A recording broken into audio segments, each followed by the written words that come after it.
You can learn from negative as well as positive. The Bible is such a great book because it is a collection of human stories on both sides of the ledger. One list of human stories is called examples. Do what these people did. And the other list of human stories is called warnings. Don't do what these clods did. What a wealth of information. What to do and what not to do. I think it also means, however, that if your story ever gets in somebody's book, make sure they use it as an example, not a warning. All the successful people I know and work with around the world are good readers. They just read. They are so curious that they are driven to read because they just have to know. It is one of the things they all have in common. Here's a good phrase: all leaders are readers. And they use cassette programs too, especially while they're in the car or during other times when they can't read. Cassettes can help all of us easily pick up new ideas and new skills. Did you know there are cassettes and books on how to be stronger, more decisive, a better speaker, a more effective leader, have a better effect on other people, become more loving, develop personality, get rich, develop influence, become sophisticated, and people don't use them? How would you explain that? Did you know that hundreds of successful people have written their stories in books and told how they did it on cassettes like this, and people don't want to listen? How would you explain that? The guy's busy, I guess. He says, well, yeah, if you worked where I work, by the time you struggle home, it's late. You've got to have a bite to eat, watch a little TV, and get to bed. You can't stay up half the night and read. And this is the guy that's behind on his bills. He's a good worker, hard worker, sincere. But remember, you can be sincere and work hard all your life and wind up broke, confused, and embarrassed. You've got to be better than a good worker. You've got to be a good reader, a good listener. At least he could hear a good cassette on the way home, right? Now, you don't have to read or listen to educational cassettes half the night. Although if you're broke, it's a good place to start. But here is all I ask, just 30 minutes a day. That's all. Stretch it to an hour if you can, but at least 30 minutes. Hear or read something challenging, something instructional, at least 30 minutes a day.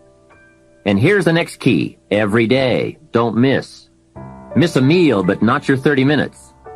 Hey, you can get along without some meals, but you can't get along without some ideas, examples, and inspiration. There's a Bible phrase that says, humans cannot live on bread alone, or food alone. It says the next most important thing to bread is words. Words nourish the mind. Words nourish the soul. Humans have to have food and words to be healthy and prosperous. Make sure you have a good diet of words every day. I told my staff one day, some people read so little they have rickets of the mind. And also remember to properly feed the mind, you must have good balance. Don't just read or listen to the easy stuff.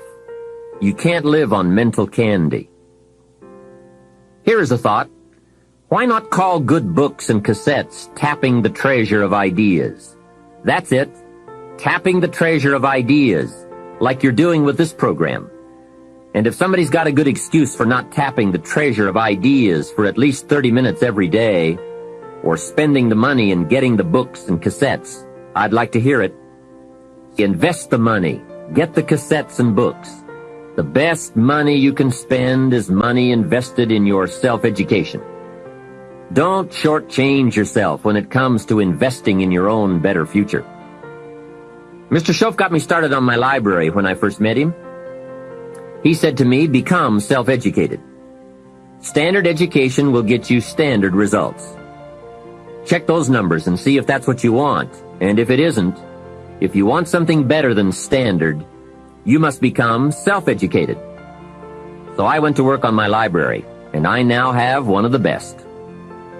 Schoaf recommended a couple of books in particular to get me started. Now, I had a Bible, that's 66 books, so that was a pretty good start, and my parents saw to it that I had a good study of the Bible. But the first book Mr. Schoaf told me to get was the book Think and Grow Rich by Napoleon Hill. If you don't already have it, it's a great one to add to your library. Earl Nightingale has put it on cassette. The title should intrigue you. Think and Grow Rich. I read it several dozen times. Shoaff said repetition is the mother of skill. And if you could have seen my bank account at the time, you would have known I needed lots of that kind of repetition. Some of the ideas in that book made major changes in my life.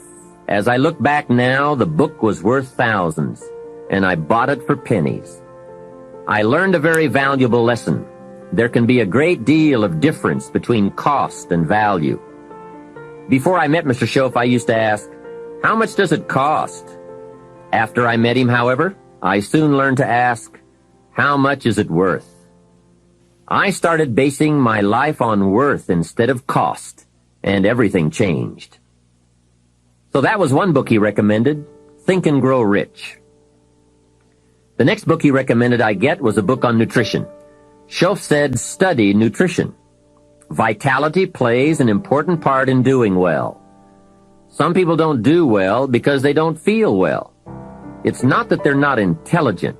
It's that they're ill. They don't have the fire and the vitality to do well. So he really got on me about nutrition. Now, some of those health books are a bit weird, but you can separate out the weird stuff. There are cassettes on nutrition, too. Remember, don't be a follower. Be a student. Someone says, I read this book. Should I follow? And the answer is no. Read at least 2 books and make up your own mind. Don't be a follower. Be a student. So take care of yourself. There's a Bible phrase that says, many times the spirit is willing, but the body's weak. So you have to work on both. You wake up in the morning and the mind says, let's go get 'em. And the body says, I can't even get out of bed. So work on your health. A person's library of books and cassettes reveals his or her most dominant desires. It's interesting to walk into someone's house and browse through the library. What does your library say about you? So read all the books. Now here's good news. You don't have to read them all at once. Try this. 2 books a week. In 10 years is 1,000 books. If you read 1,000 books in the next 10 years, do you think they would greatly influence all the dimensions of your life? The answer is, of course. Well, here's what's exciting. It's only 2 books a week. However, I would suggest if you haven't read 2 books a week for the last 10 years, you are about 1,000 books behind. Can you imagine the incredible disadvantage it will be 10 years from now to stride into the marketplace 1,000 books behind? For some confrontations, you won't be a match. And for some opportunities, your knowledge will be too lacking. For some values, your philosophy will be too shallow. Missing skills, missing knowledge, missing insights, missing values, missing lifestyle. It could happen if you don't read the books. Remember, the book you don't read won't help.